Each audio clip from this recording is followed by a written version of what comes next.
सोचिए, एक दुबला पतला आदमी, ना सेना, ना बंदूक, ना सत्ता। सामने खड़ा है दुनिया का सबसे ताकतवर साम्राज्य, और फिर भी वही साम्राज्य घुटनों पर आ जाता है। ये कहानी किसी राजा की नहीं, किसी सेनापति की नहीं, ये कहानी है उस इंसान की जिसने कहा, आँख के बदले आँख पूरी दुनिया को अंधा बना देगी। और फिर पूरी दुनिया ने देखा कि बिना खून बहाए भी इतिहास बदला जा सकता है। ये कहानी है महात्मा गांधी, यानी मोहनदास करमचंद गांधी की। 2 अक्टूबर 1859, पोरबंदर, गुजरात। एक साधारण सा घर। पिता दीवान थे, माँ धार्मिक और अनुशासित।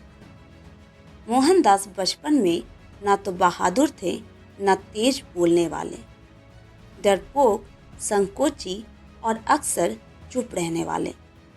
लेकिन उनके भीतर सच के लिए एक अजीब जिद थी। झूठ उनसे सहन नहीं होता था।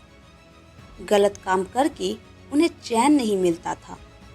यही ईमानदारी धीरे धीरे उनकी ताकत बन गई। कम उम्र में शादी, जिम्मेदारियां जल्दी आ गई।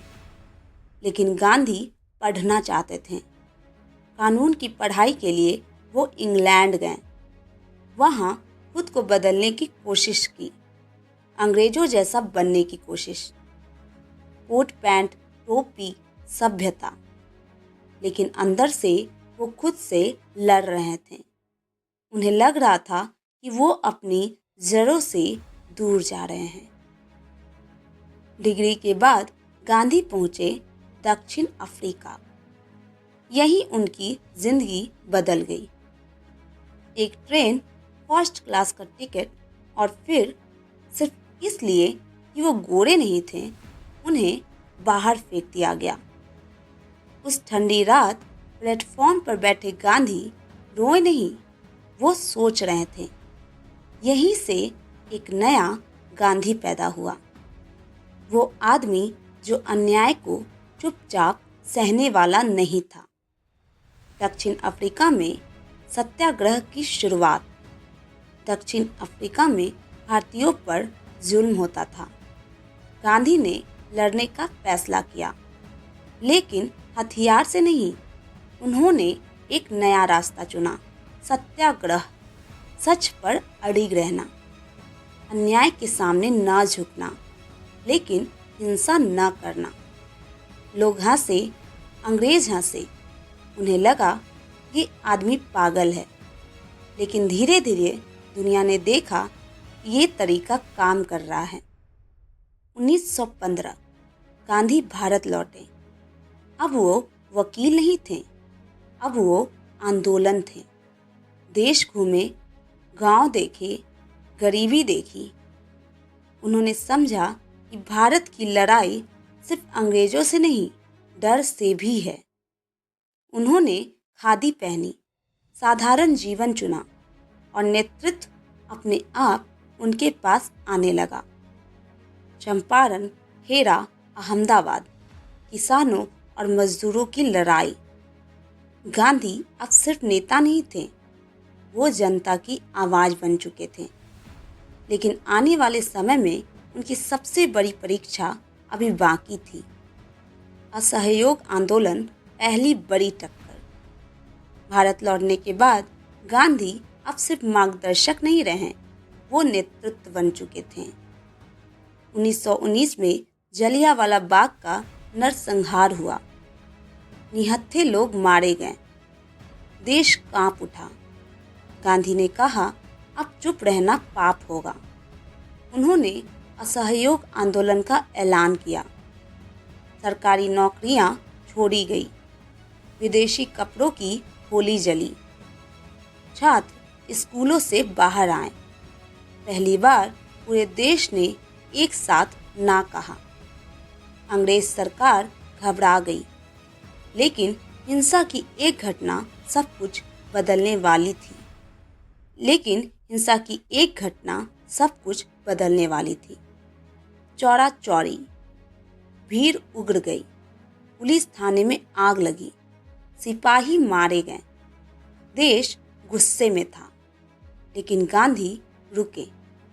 उन्होंने असहयोग आंदोलन वापस ले लिया। देश हैरान था, नेता नाराज थे। लोग बोले, इतने करीब आकर क्यों रुके? लेकिन गांधी जानते थे, अगर हिंसा बढ़ी तो आज़ादी खोखली हो जाएगी। ये फैसला उनकी सबसे ज़्यादा आलोचना वाला लेकिन सबसे ईमानदार फैसला था। अब गांधी ने एक ऐसा मुद्दा चुना जो हर भारतीय को छू सके, नमक। अंग्रेजों ने नमक पर टैक्स लगाया था। गांधी ने कहा, हम इस अन्याय को तोड़ेंगे। दांडी यात्रा शुरू हुई, सैकड़ों किलोमीटर की पद यात्रा। गांव-गांव लोग जुड़ते गए। जब गांधी ने समुद्र से नमक उठाया तो ऐसा लगा जैसे भारत ने डर उठा लिया हो। पूरी दुनिया ने देखा, एक बूढ़ा आदमी साम्राज्य को चुनौती दे रहा है। गांधी गिरफ्तार किए गए, जेल में डाले गए, लेकिन गांधी जेल में भी आज़ाद थे। उनके विचार दीवारों में नहीं रुकते थे। देश के हर कोने में आंदोलन फैल चुका था। अंग्रेज समझ चुके थे, ये आदमी हार नहीं मानेगा। गांधी के साथ सब सहमत नहीं थे। सुभाष चंद्र बोस तेज कार्रवाई चाहते थे। भगत सिंह क्रांति के रास्ते पर थे। गांधी ने उनकी भावना को समझा, लेकिन रास्ता वही रखा जो उन्हें सही लगा। उनका मानना था, आज़ादी के बाद भी देश को जीना है। हिंसा से मिली आज़ादी टिकती नहीं। यही सोच उन्हें अलग बनाती है। 1942 गांधी ने कहा, भारत छोड़ो। अब बात साफ थी, या तो आज़ादी या जेल। देश उबल पड़ा। गांधी फिर गिरफ्तार हुए, नेतृत्व जेल में बंद हुआ। लेकिन अब चिंगारी आग बन चुकी थी। अंग्रेज समझ गए, अब ज़्यादा दिन नहीं।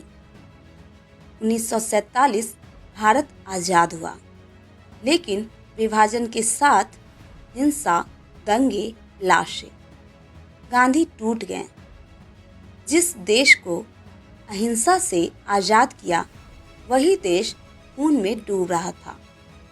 गांधी सत्ता में नहीं थे, वो सड़कों पर थे। दंगे रोकने के लिए उपवास पर बैठे। उनका शरीर कमज़ोर था, लेकिन आत्मा अब भी मजबूत थी। 30 जनवरी 1948 शाम की प्रार्थना। भीड़ में एक आदमी, 3 गोलियां और गांधी गिर पड़े। हे राम, इतना कहकर वो चले गए। देश सन्न रह गया। जिस आदमी ने पूरी जिंदगी हिंसा के खिलाफ लड़ी, उसे हिंसा ने ही मारा। गांधी सिर्फ भारत के नहीं थे, वो पूरी दुनिया के थे। उनके विचार सीमाओं से बड़े थे। आज भी जब कोई अन्याय के सामने शांत खड़ा होता है, तो वहाँ गांधी होते हैं। महात्मा गांधी। महात्मा गांधी एक शरीर नहीं, एक विचार थे, और विचार कभी मरते नहीं। अगर आपको लगता है कि असली ताकत हथियार में नहीं, चरित्र में होती है, तो गांधी को याद रखिए। कमेंट में लिखिए सत्य और अहिंसा, और बताइए, क्या आप चाहते हैं गांधी बनाम सुभाष बोस पर एक पूरा वीडियो, या गांधी के अनकहे विरोधाभासों पर एक पूरी सीरीज?